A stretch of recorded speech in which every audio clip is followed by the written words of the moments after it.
Why Ben Hogan's golf swing is the worst golf swing for amateurs to use. What's up, guys? It's your favorite QB coach. Let's go do this thing.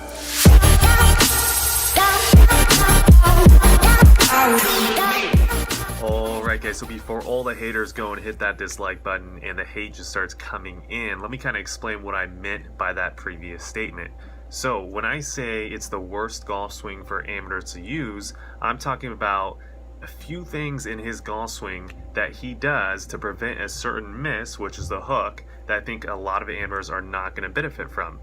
So keeping that in mind, the first topic of this video, we're going to get into basically an overview of why Ben Hogan created his golf swing, just kind of a little summary of what he used to struggle with, and then what he did to kind of get over that. Now, second part of the analysis, as you guys can see, I have Cameron Champ up here, and we are going to be kind of doing a side-by-side comparison, seeing how these golf swings differ, and kind of basically talking about a little bit of why Cameron Champ's model swing is more so my preference. Alright guys, let's get into it. So first things first, let's get into kind of Ben Hogan. Let's give you guys a little summary, right? So Ben Hogan started his golfing career as a caddy, right? From there, he basically just kind of grew up hitting golf balls on the range. He had some professional golfer influences. I can't really remember the top of my head. You guys can go fact check and look those up if you guys want to. From there, basically, once he started his kind of playing on professional golf career, he really struggled with the hook, okay? So when he first came out on the scene for, I'm not quite sure, fact check me again, maybe like 5 to 7 years, it might have been shorter, a little bit longer. I believe he really struggled with the hooks, right? And he really wasn't living up to his potential because of that, right? So keeping that in mind, everything that Ben Hogan kind of did after that was to get rid of the hook, right? There's a lot of just famous kind of audio clips of him saying that he fought the hook very hard and that he did a lot of stuff in his golf swing to do that, right? So the first thing that we're going to talk about is grip and how he changed his grip to a very weak grip to help him with the hook. Okay, so let's kind of look at that. What is a weak grip? So weak grip still means that the club was ran through the fingers, right, or perpendicular or slightly angled off, right? Still in the fingers, right? We're not talking about in the palms.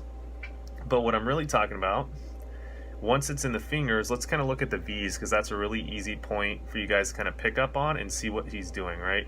So if we look at his trail hand V, which is the right hand for him, it's pointing up, basically for him, facing this left part of his neck, right? Which is in a very weak position. If we look at the lead hand, it's going to be kind of matching, right? Somewhere right around there as well, right? That's a very weak placement in terms of the hands being on the golf club. Weak just means that there's a less range of motion, is what I like to call it. So basically the release is kind of this counterclockwise rotation of the wrist. If you place the hands on the golf club a little bit more in a weak position, kind of like this, there's less range of motion, so it's harder to supinate, which basically means it's harder to get the club face closed, basically excessively, is all that really kind of means. That's what a weak grip kind of helps with. So that was his first line of option, right? Second thing from there, as we start seeing him taking it back, we're going to see him at the top of his swing. He's trying to add on something called extension in this lead wrist, right? So extension just means kind of this cupping look. If you take a golf club in your hand and you go like this with your wrist, if you're a right-handed golfer, this would be your left wrist, you're going to see that the club face opens, right, with this little motion right here. So it's another thing to help him make sure that that club face is not going to be pointing left of a path, right? He also got a lot of radial hinge, which also helps with the extension type of look, and it's just kind of a good little way to get rid of a hook, right? It's just getting that club face really open so you can still flip it, basically, is kind of how he thought about carrying it. Now from there as well, we can see if I draw a line on his lead hip, we're going to see that he gets an excessive amount of linear push, like a bunch of linear push, right? Which is pushing, pushing, pushing, pushing, which is also another great way to make sure that you're kind of, if you match that with the weak grip and you're pushing a lot, there's a good chance the golf ball is probably not going to go to the left, right? So he was doing everything in his power to make sure the golf ball doesn't go to the left. Now, that being said, I don't want you guys to get too lost in the hate already. There's a lot of really, really good things in Ben Hogan's golf swing that I think amateurs can benefit from, right? But there are some key differences that he would probably say are some of his secrets to golf, why he got rid of his hook, is basically the argument I'm trying to make in terms of you should not copy a lot of what Ben Hogan does in his golf swing, okay? That is my argument. Now, why Actually, before we do why, let's talk a little bit more about my definition of an amateur golfer in this scenario. My definition of an amateur golfer is basically kind of a beginner to mid-level who struggles with a slice, right? That's a large portion of golfers out there.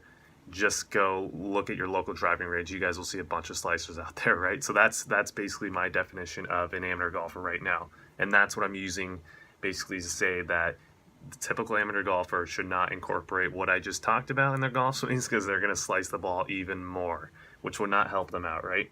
Cool. Now, that being said, for the haters out there, let's go over what Ben Hogan does really, really well and what I like in his golf swing, because I think you guys might need to hear that as well. Cool. So in terms of setup, obviously he's got a very neutral, I mean, there's obviously, in terms of ball position, I think he's hitting a driver. Clubs were a little bit different back in those days, so setups can be slightly different, but in general, the setup looks very neutral and something that I would teach probably a lot of players, right? That's a take-home point right there. Takeaway, he has that nice little one-piece takeaway. He has lots of width. He's not getting narrow. Basically, the elbows are moving correctly, right? He's not taking his elbow and going into internal rotation super early and getting kind of this look super early. He's gotten a good amount of pronation in the lead wrist. He's not going into the supination, rolling under, or excessively pronating. He pretty much has a pretty traditional takeaway, which is what a lot of players should probably work on.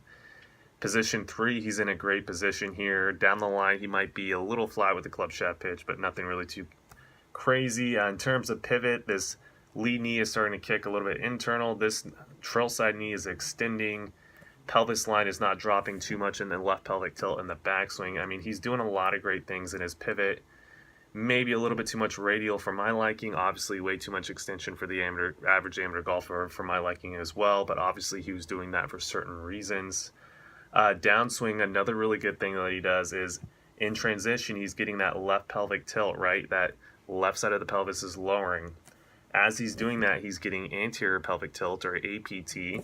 Those two combined basically kind of get the lordosis motion, which is basically that natural curvature of the spine, which sets him up to start rotating once he starts gripping the ground from here, right? So the initiating moves was the LPT, APT kind of lordosis feel.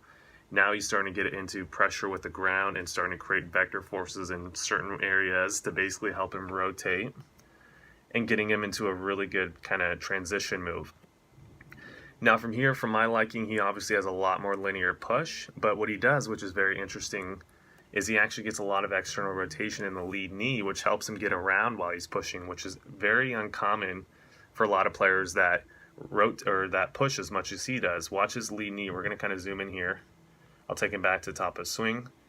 Watch this lead knee go into external rotation and start getting around. That is amazing for someone who's pushing as much as he is. You don't see that, if ever, with players who push like he does. Like, go look at Rory McIlroy's. Roy gets a little bit of external rotation with that, or external rotation with that lead knee, but nowhere near as much as Hogan does with his slide. I think Rory doesn't slide as much as Hogan, but still, I mean, it's just incredible. And then when we get him up to basically impact, we look at his lead hip. Even though he's slid quite a bit, it's still relatively around here, which is amazing, right? He's actually not as stalled out as a lot of players would be who would push that much. And then from here, obviously, impact is going to look a little bit different, which we're going to get here when we start analyzing Cameron Champ's swing and his swing. But all in all, I mean, obviously a really, really good golf swing and probably one of the best ball strikers of all time, right? Now, whether that be because he had the most optimal swing is another argument we can talk about. I would argue that he doesn't have the most optimal swing. I would argue that he had the most optimal swing for himself as an individual, knowing his certain misses that he always had. I think is more so the question you guys should be asking yourselves, not what is the most optimal swing as a fact for everyone, more so what is the most optimal swing for yourself is usually something I try to ask my students and try to have them figure that out for themselves, right? Because that's the only real way you guys will learn is if you figure it out for yourself. Cool. So let's transition into the next part of the video. We're going to make this a little bit shorter because it's already kind of been somewhat of a lengthy video. Cool. So we're just going to look at impact differences between Ben Hogan and Cameron Champ, right? Which is more the modern swing. Now, albeit I know the golf club technology was different, golf ball was different, so moves and impacts are going to be slightly different. But keeping that in mind, we're going to just go briefly over a little bit of a difference between releases of these two players. And I think a lot of the differences in release patterns had to do with what they were doing with their wrists at the top of the swing. And we'll kind of get into that a little bit. Cool. So if we take a look at Ben Hogan's, we can see that his lead wrist, if anything, it's pretty flat here, or if anything, maybe a smidgen extension at impact with his driver, or just after impact, technically probably a couple frames after it. So he's already kind of starting to get into that extension. If we look at Cameron Champ, if you guys have watched my analysis of him, the previous video, you'll know that his lead wrist is still in flexion at this point, which is incredible, right? So he's still almost taking off loft and driving it. From here, we can almost see Ben Hogan's trail side wrist is a lot flatter than Cameron's. I know both the cameras are very blurry, but you can still kind of see basically the basis of the difference, right? Cameron's more like this at that position. Hogan's a little bit more this way, if anything. Not like an amateur, right? He's not like this, which is great, but he's still definitely nowhere near that, is kind of the main point I want you guys to get from that. Now, my argument, the main reason why they're different has to do with their wrist angles at the top. Hogan, I think, had a little bit more extension in that lead wrist before transition, as well as a weak grip. And then Cameron obviously has a little bit more of a neutral or strong grip. And then if anything, Cameron's getting a little bit of flexion in transition, right? So their release patterns through the ball are a little bit different. Plus, Cameron's not pushing as much as well, right? Cool, guys. So that's pretty much all I wanted to talk about in this analysis. Again, hopefully you guys, you haters who stuck around, who love Ben Hogan, are starting to kind of get some major takeaway points. Again, I think for the average amateur out there who hits a slice, because that is the average amateur, that taking home Ben Hogan's grip, wrist conditions, and his move into the golf ball, I think is going to be a combination of disaster for a lot of you guys out there. So there's no point, or there's really no reason for you guys to try to emulate his golf swing in its entirety. I would take small little points here and there from it. But again, if you are an average amateur and you hit a slice, do not try to copy Ben Hogan's swing. If you do it, make sure you go to a golf instructor that knows what they're talking about. They're not going to teach you his grip. They're definitely not going to teach you his wrist conditions at the top, right? And depending on the instructor and what their philosophy is, they might not teach you the bump or not, right? So that's all kind of relative. It doesn't really matter. So anyways, average amateurs, do not copy Ben Hogan's swing. Go get a lesson from a local pro that knows what they're talking about. All right, guys, so if you haven't already, feel free, smash that like button. Let me know how we're doing. Leave a comment, which was when I was supposed to say, let me know how we're doing. So let me know how we're doing. And then, as always, hit that little red subscribe button down there. All right, guys, best of luck and play some golf out there.